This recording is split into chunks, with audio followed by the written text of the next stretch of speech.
الحمد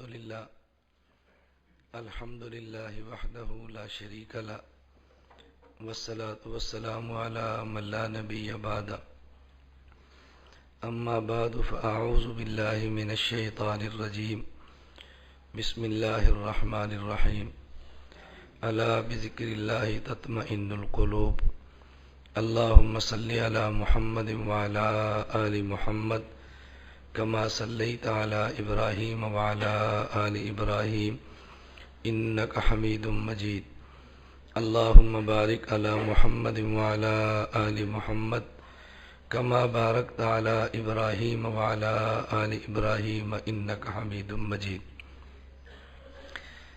بیان کے شروع کرنے سے قبل میری آپ حضرات سے درخواست ہے کہ اس مجمع کے اندر جو علماء تشریف فرما ہیں وہ آگے آ جائیں، اور میں ہر بیان میں عرض کیا کرتا ہوں کہ آپ تواضع سے کام نہ لیا کریں، میری گزارش پہ توجہ دیا کریں کہ علماء جب تشریف لائیں تو مجمع عام میں نہ بیٹھیں، یہاں آگے آ کر بیٹھا کریں۔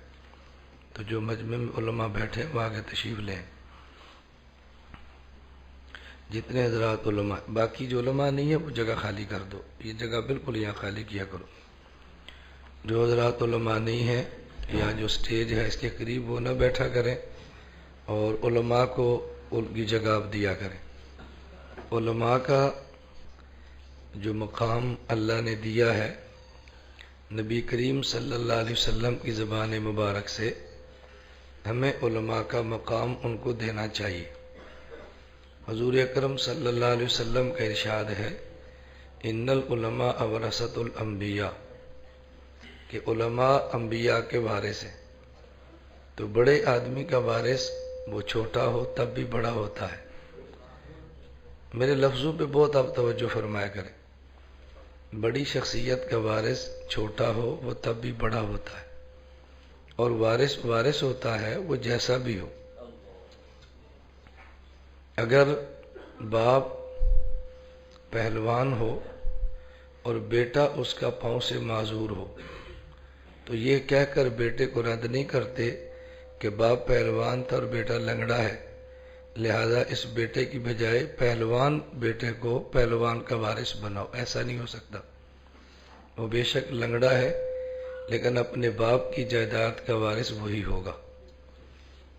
باپ بہت خوبصورت ہو اور بیٹا بدصورت ہو، بدصورت ہونے کے باوجود خوبصورت بیٹے کا وارث وہی، خوبصورت باپ کا وارث وہی بیٹا ہے۔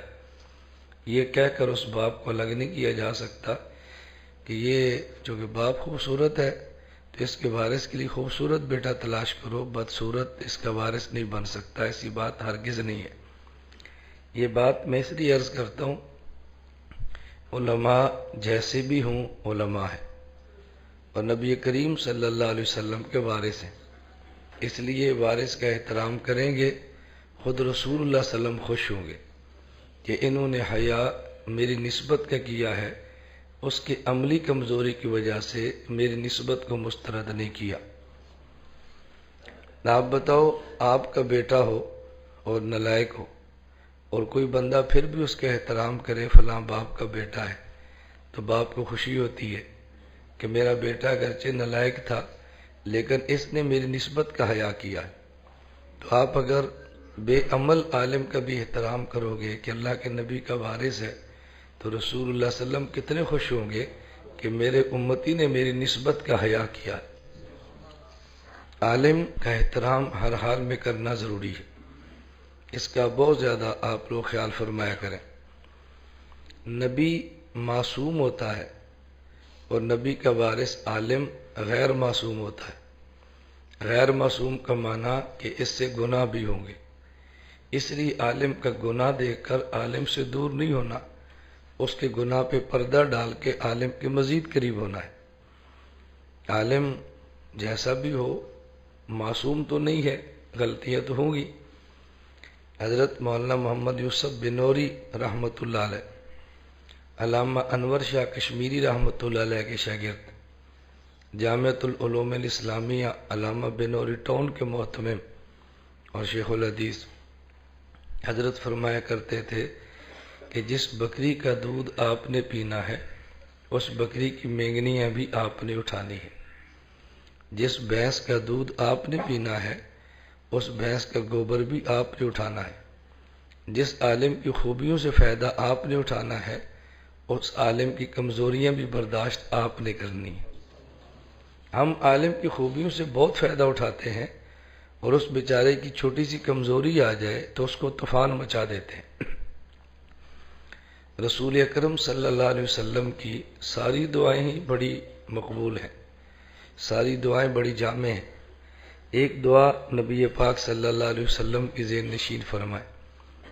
حضور اکرم صلی اللہ علیہ وسلم نے فرمایا، اللہم انی اعوذ بک من خلیل ماکر اذا رأى حسنة دفنها وَإِذَا رَأَى سَيِّئَةً أَذَاعَهَا، اے اللہ مجھے ایسے مکار دوست محفوظ رکھ، جب وہ نیکی دیکھے تو دفن کر دے اور جب برائی دیکھے تو چھاپ دے۔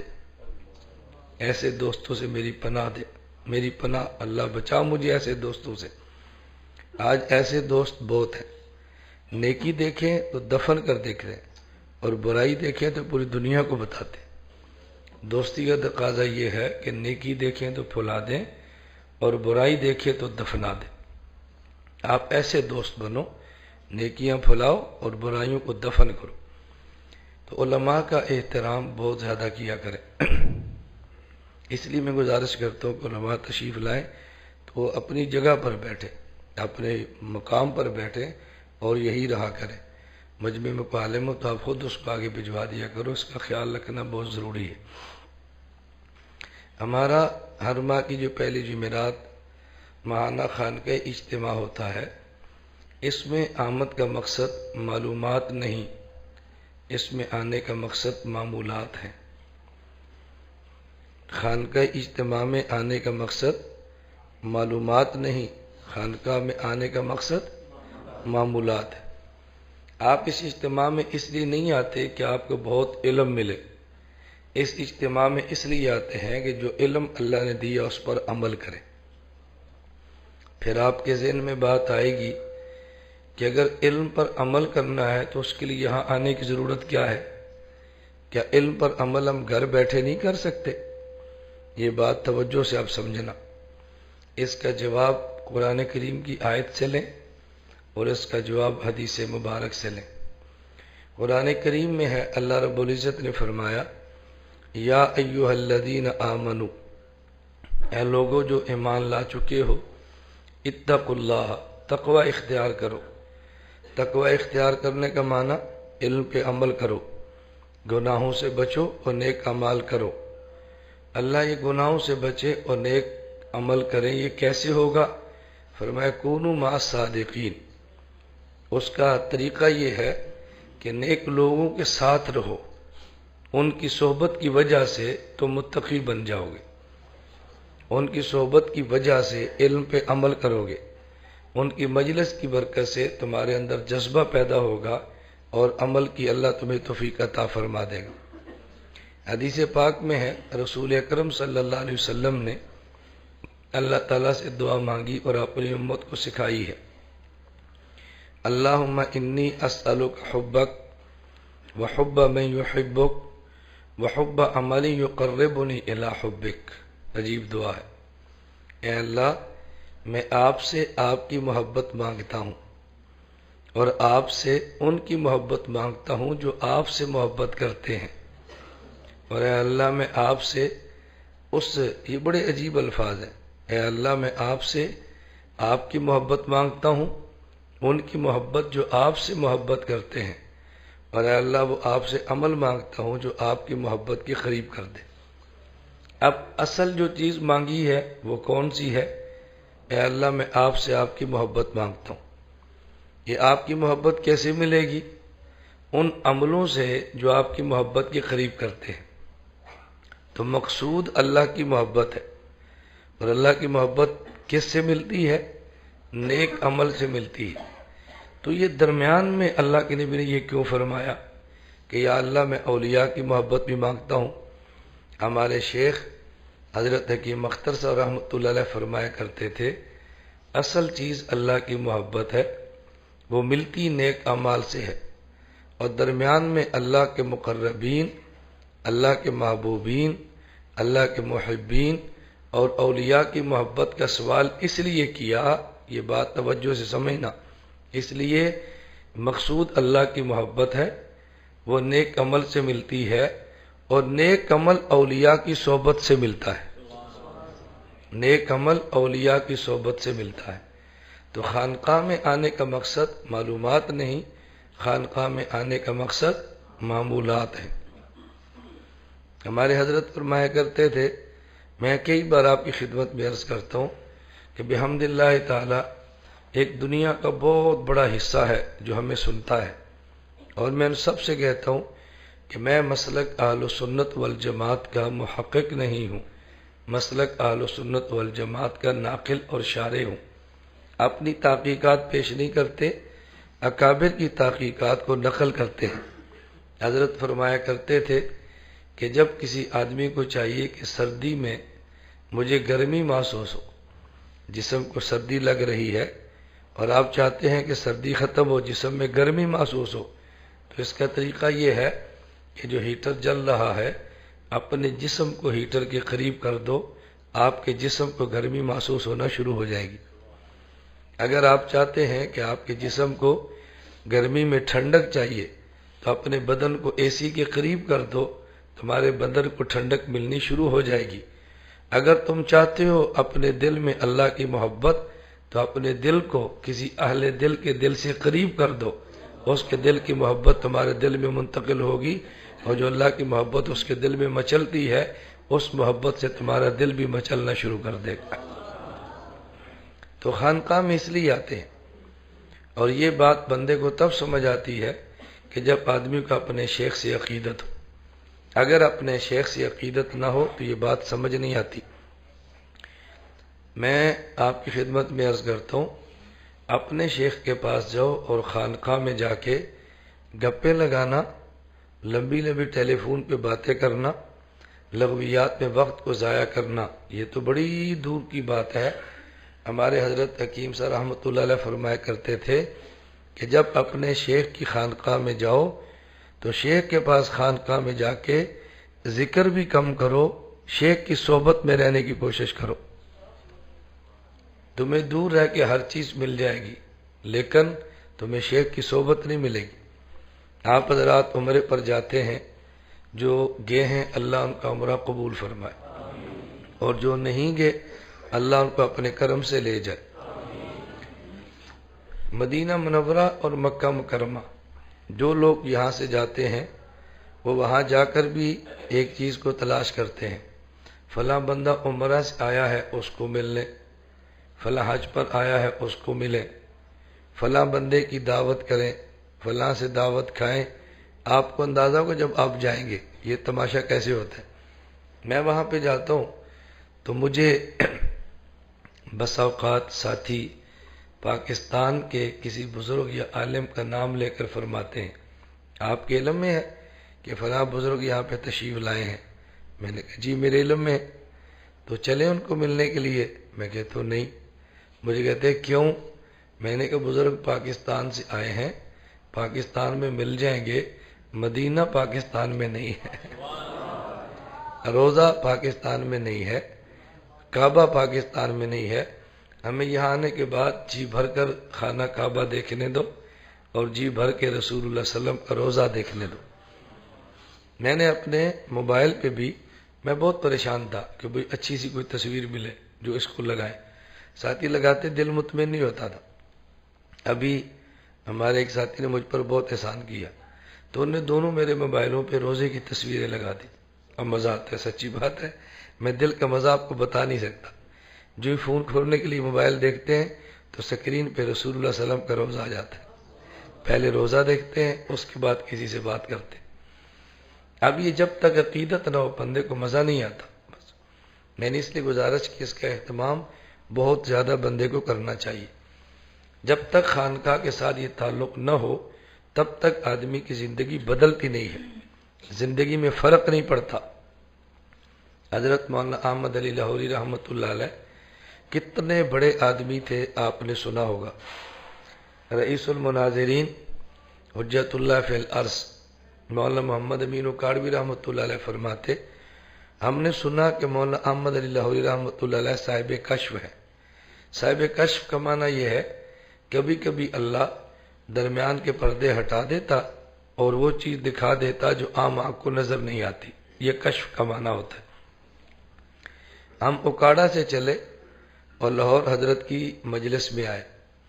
حضرت رحمۃ اللہ علیہ صاحب کشف تھے، ان کو اللہ رب العزت یہ سمجھا دیتے کہ یہ چیز حرام کی ہے اور یہ حلال کی ہے، کشف ہو جاتا تھا۔ تو کہتے ہم حضرت کی خدمت میں گئے تو ہم نے کچھ پیسے مکس کر کے اس سے پھل خریدے، کچھ پیسے حلال کے کچھ سود کے حرام کے، اور ہم نے حضرت کی مجلس میں پیش کر دیے مجلس میں۔ تو ہم نے کہا کہ یہ آپ مالٹے ہیں یا پھل ہے قبول فرمائے۔ لاہوری رحمۃ اللہ علیہ نے فرمایا یہ تو حرام کا ہے یہ حلال کا ہے، یہ حرام کا ہے یہ حلال کا ہے۔ اور فرماتے کہ ہم نے چھوٹی چھوٹی نشانیاں لگائی تھی تاکہ پتہ چل جائے، جب دیکھا تو واقعتاً جو حرام کے تھے الگ کر دی، یہ حلال کے الگ کر دی۔ اس کے بعد ہم نے حضرت سے عرض کیا حضرت ہم آپ کی بیعت کرنا چاہتے ہیں۔ لاہوری رحمۃ اللہ نے بڑا پیارا جواب دیا، فرمایا آج آپ اکاڑا سے لاہور بیعت کرنے کے لیے نہیں آئے، میرا امتحان لینے کے لیے آئے تھے۔ تم واپس جاؤ، بیعت کے لیے دوبارہ آنا۔ آج تم بیعت کے لیے نہیں آئے، آج تم امتحان کے لیے آئے تھے، پھر آنا بیعت کے لیے۔ حضرت فرماتے پھر ہم نے دوبارہ سفر کیا کہ حضرت اب ہم آپ کے پاس بیعت کے لیے آئے۔ حضرت لاہوری رحمۃ اللہ علیہ کا جو میں واقعہ سنانا چاہتا ہوں، یہ تو میں نے تمہید باندھی ہے حضرت کی شخصیت بتانے کے لیے۔ حضرت لاہوری رحمۃ اللہ علیہ کے وہ خلیفہ جو سب سے آخر میں دنیا سے گئے ہیں، ان کا نام ہے مولانا حسن عباسی۔ سندھ میں ایک شہر ہے ضلع سانگڑ، اس کا چھوٹا سا قصبہ ہے شاہپور چاکر، وہاں مولانا حسن عباسی رحمہ اللہ رہتے تھے، اور میں 2 بار ان کی زیارت کے لیے وہاں پہ گیا ہوں، 2 بار گیا ہوں ان کی زیارت کے لیے۔ حضرت کے آخری خلیفہ ہیں یہ۔ حضرت اپنے شیخ کو چھوڑنے کے لیے گھر گئے دروازے پر، جب حضرت اندر جانے لگے یا کوئی کام تھا تو یہ ساتھ گئے شیخ کے۔ حضرت رحمۃ اللہ نے فرمایا کہ تم یہاں کھڑے رہو، میں آتا ہوں، میرے آنے تک تم یہاں کھڑے رہو۔ حضرت گھر گئے، اپنے کام میں لگ گئے یا آرام کیا جو بھی تھا۔ تو حضرت رحمۃ اللہ علیہ صبح اٹھے اور باہر آئے، دیکھا تو مولانا حسن عباسی کھڑے ہیں۔ فرمایا تم گئے نہیں؟ کہا جی آپ نے فرمایا تھا تم یہاں ٹھہرو میں آتا ہوں، تو میں کیسے جا سکتا تھا؟ فرمایا تم بیٹھے نہیں؟ کہا جی آپ نے فرمایا تم کھڑے رہو میں آتا ہوں، میں کیسے بیٹھ سکتا تھا؟ جب آدمی شیخ کے ساتھ یوں عقیدت رکھتا ہے نا، پھر آدمی کی زندگی بدل جاتی ہے۔ یہ ہمیشہ بات یاد رکھیں، جب تک آدمی کی یہ ترتیب نہ بنے آدمی بدلتا نہیں ہے۔ میں نے ایک بار عرض کیا تھا کہ مجھ سے میرے ایک بیعت والے ساتھی نے خط لکھا، اور مجھ سے اس نے کہا کہ مولانا صاحب میرے ایک لڑکا ہے امرت بیریش، میں اس کی محبت کے اندر مبتلا ہوں، میں بہت کوشش کرتا ہوں جان چھوٹے لیکن جان نہیں چھوٹتی، مجھے کوئی نسخہ بتائے۔ میں نے کہا کہ آپ سرگودا ہماری خانقاہ میں آ کر کچھ دن قیام کریں۔ اس نے سفر کیا، کراچی سے یہاں پہ آیا۔ جب یہاں پہنچا تو اس نے کہا جی میرے معمولات کیا ہیں، میں کیا کروں؟ میں نے کہا 5 وقت کی نماز پڑھیں، مطالعہ کریں، اور اٹھتے بیٹھتے چلتے پھرتے مجھے دیکھتا رہا کریں بس۔ 1 ہفتہ یہاں رہا، واپس چلا گیا۔ اس نے کہا میری بیماری ختم ہو گئی۔ اب یہ بات اسی بندے کو سمجھ آ سکتی ہے جو بندہ اپنے شیخ کو عقیدت کی نگاہ سے دیکھے۔ اگر عقیدت کی نگاہ سے نہ دیکھے، اس پر بھی ایک واقعہ سنیں۔ حضرت مولانا محمد علی لاہوری رحمۃ اللہ علیہ کے بیٹے تھے مولانا عبید اللہ انور رحمۃ اللہ علیہ۔ یہ مجھے ایک بندے نے خود واقعہ سنایا، اور سنانے والا بھی عام بندہ نہیں، ایک مولوی۔ اس نے کہا کہ میں چاہتا تھا کسی شیخ سے بیعت کروں، کئی خانقاہوں میں گیا تو مزہ نہیں آیا۔ میں مولانا عبید اللہ انور صاحب کی خانقاہ میں گیا۔ اب حضرت کا معمول یہ تھا کہ جب ذکر کرواتے جہری ذکر تو بتیاں بند کروا دیتے، اندھیرے میں ذکر کرواتے، ان کا معمول تھا۔ تو کہتے ہم گئے، ذکر شروع کروا دیا، تو ہم بتیاں بند تھیں اور ذکر کر رہے تھے، حضرت نے بھی رومال لیا اور ذکر شروع کروا دیا۔ کہتے جب ذکر شروع ہو گیا تو تھوڑی دیر بعد میں نے دیکھا، میں شیخ صاحب کو دیکھوں کیا کر رہے ہیں، کہتے میں نے دیکھا تو چائے پی رہے تھے، میں نے بیعت نہیں کی، میں واپس آ گیا۔ بس عقیدت ختم ہو گئی، عقیدت ہی ختم۔ بھائی آپ آئے ہیں سال میں ایک بار، وہ روزانہ اٹھتا ہے صبح 4 بجے، پھر پورا دن کام کرتا ہے اور مشقتیں برداشت کی ہیں۔ اگر اس نے کعبے کا گھونٹ بھر لیا، آپ نے اٹھ کر کھانا کھانا ہے، ان نے پھر اپنے مریدی سے مشغول ہونا ہے، کوئی بیماری بھی تو بندے کی ہو سکتی ہے نا، ختم ہوگی۔ حضرت سید نفیس شاہ حسینی رحمۃ اللہ علیہ، آپ نے نام سنے، ہمارے بہت بڑے بزرگ تھے مسلک دیوبند کے۔ حضرت کے لاہور خانقاہ میں مریدین آئے اور مریدین ذکر میں لگ گئے۔ سید امین گیلانی رحمۃ اللہ علیہ بہت بڑے آدمی تھے، ختم نبوت کے شاعر تھے، وہ بھی آئے۔ تو جب مریدین کو ذکر پہ لگایا تو مولانا سید امین گیلانی صاحب کو شاہ صاحب نے ذکر کروانے کی بجائے ان کے لیے چائے منگوا لی، چائے اور بسکٹ تواضع۔ عام مریدوں کو ذکر پہ لگایا اور ان کے سامنے چائے رکھ دی۔ جب مریدین فارغ ہوئے تو حضرت شاہ صاحب رحمہ اللہ نے بڑا پیارا جملہ فرمایا، فرمایا تمہیں تعجب ہوگا کہ باقی مریدوں سے ذکر کرواتے ہیں اور اس آنے والے مرید کو چائے پلاتے ہیں۔ شاہ صاحب نے فرمایا کہ تم صرف ذکر کرتے ہو، سید امین گیلانی نے جیلیں کاٹی ہیں، اور دین کے نام پر جیل کاٹنے سے جو انسان کو مرتبے ملتے ہیں وہ تمہارے ذکر سے نہیں ملتے۔ اس لیے یہ وہ مقامات طے کر چکا ہے جس کے لیے تم یہاں پہ آتے ہو۔ یہ مجھے پتہ نہیں بات کہنی چاہیے کہ نہیں، لیکن میں اپنے عقیدت والے حضرات سے کہتا ہوں، آپ کو یہ سعادت ہے کہ آپ کا شیخ ذکر والا بھی ہے، جیل والا بھی ہے۔ ہم نے سارے کام اللہ کے کرم سے پورے کیے ہیں اور آج تک اپنے موقف سے پیچھے نہیں ہٹے، اور انشاءاللہ ہٹیں گے بھی نہیں انشاءاللہ۔ اللہ عافیت کے ساتھ میں دین کی خدمت کرنے کی توفیق عطا فرمائے۔ تو میں بات سمجھا رہا تھا کہ آپ ہر ماہ پہلی جمعرات جو یہاں خانقاہ میں آتے ہو، تو خانقاہ میں آنے کا مقصد معمولات ہیں یا معلومات ہیں؟ میرے بیانات احناف میڈیا سروس پہ روزانہ آتے ہیں، فیس بک پہ موجود ہیں، سوشل میڈیا پر موجود ہیں، چینلوں پر موجود ہیں، آپ سن سکتے ہیں۔ ہر مہینے آنے کا مقصد معلومات نہیں ہے، ہر مہینے آنے کا مقصد معمولات۔ اس لیے ہماری خواہش ہوتی ہے کہ جب یہاں پہ تشریف لائیں، بیان بھی سنیں اور رغبت کے ساتھ اللہ کا ذکر کریں، رغبت کے ساتھ اللہ کا ذکر کریں، رغبت کے ساتھ اللہ کا ذکر کریں۔ اللہ کے ذکر کو جھوم جھوم کے کریں، وجد میں آگے کریں، مستی میں آگے کریں۔ نبی پاک صلی اللہ علیہ وسلم فرماتے اللہ کا ذکر ایسے کرو کہ لوگ سمجھیں یہ پاگل ہے، لوگ سمجھیں مجنون اور پاگل ہے۔ بس اس لیے گھبرایا مت کرو، کسی بندے سے دنیا متاثر مت ہو، ہر وقت اللہ کے نام پہ ڈوب جاؤ۔ ہمارے ایک بزرگ جہاں تشریف لے جاتے تھوڑا سا بیان فرماتے، پھر فرماتے ذکر کرو ذکر کرو۔ تو بعض لوگ ایسے ہیں کہ جو مشائخ کی باتیں ہضم نہیں کر پاتے، اور بعض سامنے بول پڑتے ہیں اور بعض کمر کے پیچھے بولتے ہیں۔ تو ایک ندان نے ان شیخ سے عرض کر دیا، آپ بیان تھوڑا کرتے ہیں، ہم آتے ہیں آپ کی تقریر سننے کے لیے، اور آپ کہتے ہیں ذکر کرو، اللہ کا ذکر کرو۔ بڑا پیارا جملہ فرمایا، فرمایا جب قیامت کا دن ہوگا، حساب و کتاب شروع ہوگا، تو تم یہ جو مجھ سے شکوہ کیا ہے، یہ قیامت کے دن اللہ کی عدالت میں شکوہ کرنا کہ یا اللہ ہم آتے تھے اس بابے کی تقریر سننے کے لیے اور یہ کہتا تھا اللہ اللہ کرو۔ تو یہ شکوہ اللہ کی عدالت میں کرنا، بس پھر دیکھنا کتنا مزہ آتا ہے۔ میں مجرم ہوں گا اور تو خدا کے سامنے یہ مجھ پہ کیس دائر کرنا کہ یہ کہتا تھا اللہ اللہ کرو۔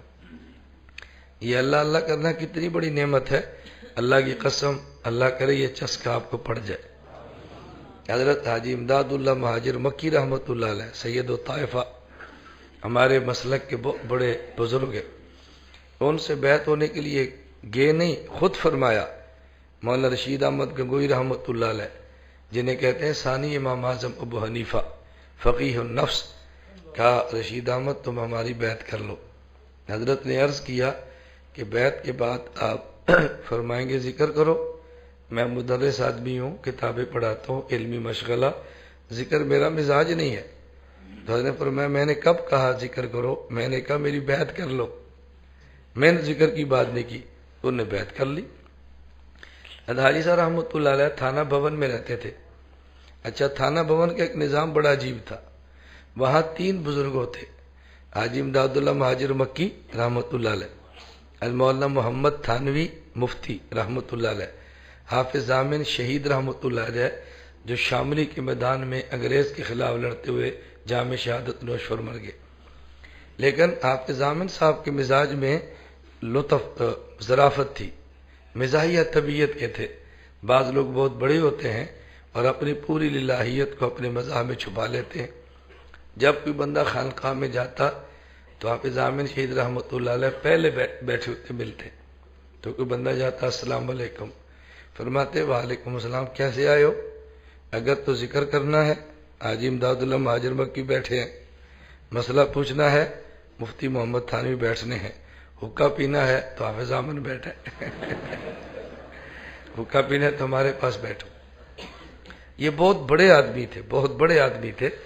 بعض لوگ ہنستے رہتے ہیں اور ان کا تقویٰ اور للہیت اسی کے اندر چھپا ہوتا ہے اور لوگ ان کو جان نہیں پاتے کتنا بڑا یہ ولی تھا. تو حضرت تھانہ بھون تشریف لائے گنگو سے. نے فرمایا بیعت کر لی. جب بیعت ہوئی تو حاجی امداد اللہ مہاجر مکی رحمۃ اللہ علیہ نے فرمایا آج کی رات مولانا رشید احمد گنگوئی کا بستر میرے کمرے میں میرے ساتھ لگا دو. آج ان کا بستر میرے کمرے میں میرے ساتھ لگا دو. لگا دیا. اب حاجی صاحب جب صبح اٹھے، تہجد پڑھے اور اللہ اللہ کی ضربیں لگانی شروع کی تو مولانا گنگوئی رحمۃ اللہ علیہ بھی اٹھ گئے. بھائی شیخ کے کمرے میں ہوں، شیخ کے ساتھ لیٹا ہوں، اب شیخ ذکر کرے اور میں نہ کروں، عجیب لگتا ہے. حضرت بھی اٹھ کے ذکر کرنا شروع کر دیا. مولانا گنگوئی رحمۃ اللہ علیہ فرمایا کرتے تھے میں حاجی صاحب سے کہتا تھا علمی کام کرتا ہوں، ذکر میرا مزاج نہیں ہے، لیکن ایک شب جو اپنے شیخ کے ساتھ ذکر کیا زندگی گزر گئی، اب ذکر چھوڑنے میں دل نہیں کرتا. اللہ کرے یہ چسکا آپ کو پڑ جائے، بس پھر آپ دیکھنا ذکر میں لذت کتنی آتی ہے اور ذکر میں مزہ کتنا آتا ہے. ہمارے ہاں مرکز اہل سنت والجماعت سرگودا میں آپ کے علم میں ہے کہ یومیہ فجر کی نماز کے بعد پہلے سورہ یاسین سب طلباء اساتذہ پڑھتے ہیں اور پھر ذکر کی مجلس ہوتی ہے اور پھر اشراق تک تلاوت ہوتی ہے اور اشراق کے بعد مسجد سے باہر جاتے ہیں. میں اس پہ جس حد تک اللہ کا شکر ادا کروں کم ہے. میری معلومات کی حد تک پوری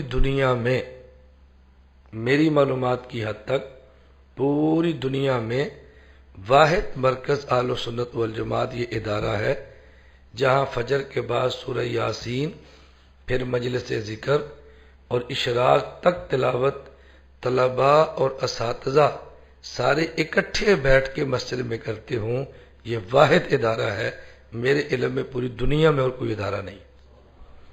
یہ چھوٹی سی بات نہیں ہے. میں جتنا گھوم کر دیکھوں اساتذہ اور طلباء سارے بیٹھ کے اشراق تک تلاوت کریں، یہ میرے علم میں واحد مدرسہ ہے. اور میں کل صبح طلباء سے کہہ رہا تھا جو طالب علم یہاں پڑھے گا اور اولا سے لے کر دورے تک 8 سال اشراق تک تلاوت اور ذکر کرتا رہا، اس کو آج سمجھ نہیں آئے گی. یہ جب 40 سال سے گزرے گا اس کو پھر سمجھ آئے گی کہ ہم نے 8 سال میں ذکر کیا، اس سے ملا کیا ہے. ابھی نہیں سمجھ آئے گی، اس کو سمجھ آئے گی ملا کیا ہے. تو میں خیر عرض ہی کر رہا تھا کہ خانقاہ میں معمولات کے لیے آتے ہیں، معلومات کے لیے نہیں آتے. یہاں جو ہم آپ کو ذکر کرواتے ہیں یہ ذکر نہیں کراتے. 2 باتیں سمجھ لیں، ایک ہوتا ہے ذکر کرنا، ایک ہوتا ہے ذکر سیکھنا. یہاں ذکر نہیں کراتے، سکھاتے ہیں اور ترغیب دیتے ہیں بھئی آپ ذکر کرنے کی عادت ڈالو اور یومیہ تھوڑا تھوڑا تھوڑا ذکر کرو. یومیہ اس کا فائدہ کیا ہے مجھے آپ بتاؤ. اگر کوئی آدمی کھانا کھانا چھوڑ دے تو کتنے دن زندہ رہ سکتا ہے؟ 8 دن، 10 دن، 20 دن، 40 دن، کتنے دن زندہ رہ؟ آخر مر جائے گا. اور یہ جو آدمی کے جسم میں طاقت اور قوت ہے، مجھے آپ ایمان سے بتانا، آپ کے جسم میں طاقت اور قوت ہے، یہ ایک دن کی 40 روٹیاں کھانے سے ہے یا بچپن سے لے کر ابھی تک کے روزانہ کھانے سے؟ روزانہ کھانے سے جسم بڑھ رہا ہے، طاقت آ رہی ہے۔ اس کا مطلب یہ ہے روحانی اگر آپ طاقت چاہتے ہیں تو مہینے میں ایک مرتبہ ذکر کرنا کافی نہیں ہے، روزانہ تھوڑا تھوڑا ذکر کرتے رہیں، آپ کو اندازہ ہوگا کہ آپ کی روحانیت کی پرواز کتنی بلند ہو گئی۔ روزانہ ذکر کی عادت ڈالیں۔ اللہ ہم سب کو یہ بات سمجھنے کی توفیق عطا فرمائے۔ میں نے روزانہ کی بات کیوں کی ہے، ہر روز ذکر کی بات کیوں کی ہے؟ اکثر ہمارے ساتھی جو بیعت کرنے والے ہیں وہ خط لکھتے ہیں تو بار بار یہ بات کہتے ہیں ذکر کی پابندی نہیں ہوتی، کبھی 2 تسبیح ہوتی ہے، کبھی 1 ہوتی ہے، کبھی میں ذکر چھوڑ دیتا ہوں، دعا فرمائیں۔ میں نے کہا صرف دعا سے نہیں ہوگا، یہ ہمت کے ساتھ ہوگا، ہمت کے ساتھ۔ آپ فیصلہ کرو، ہم انشاءاللہ یومیہ ذکر کی پابندی کریں گے انشاءاللہ، اور ہم ذکر کو معمول بنائیں گے اور مرتے دم تک ذکر چھوڑنے کا نام نہیں لیں گے انشاءاللہ العزیز۔ یہ مسلسل کتنا ضروری ہے، قرآن کریم کی میں نے آیت پڑھی بات سمجھانے کے لیے، الا بذکر اللہ تطمئن القلوب، یہ بات سمجھنا، الا بذکر اللہ تطمئن القلوب۔ یہاں جو با ہے توجہ رکھنا، یہاں جو با ہے الا بذکر اللہ، یہ با بمعنی فی ہے، با بمعنی فی ہے۔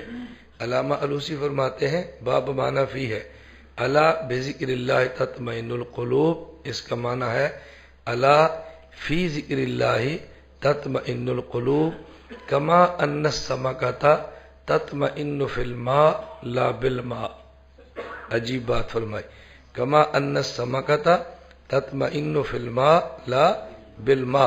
فرماتے جس طرح مچھلی پانی میں رہے تو سکون پاتی ہے، پانی پر رہے تو سکون نہیں ملتا، ذکر میں دل رہے تو ذکر میں اطمینان آتا ہے، ذکر کے ساتھ دل رہے اطمینان نہیں آتا۔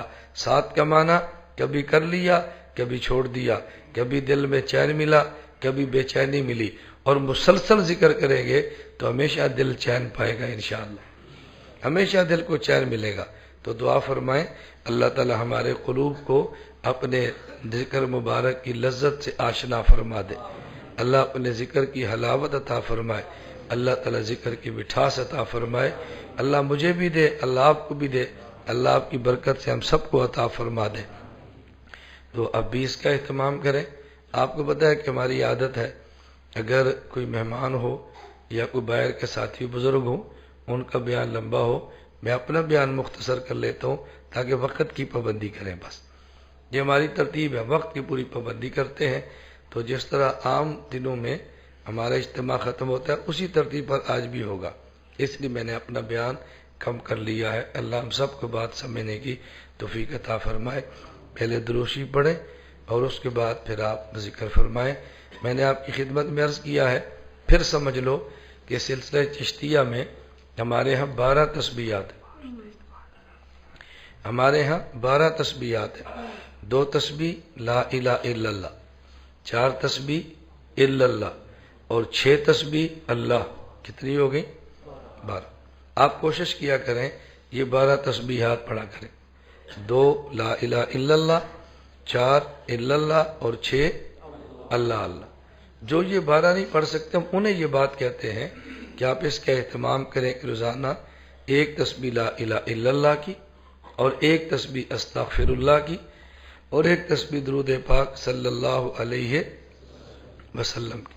صبح سورہ یاسین پڑھ لیں، سوتے وقت سورہ ملک پڑھ لیں، اور جمعے کے دن سورہ کاف پڑھ لیں۔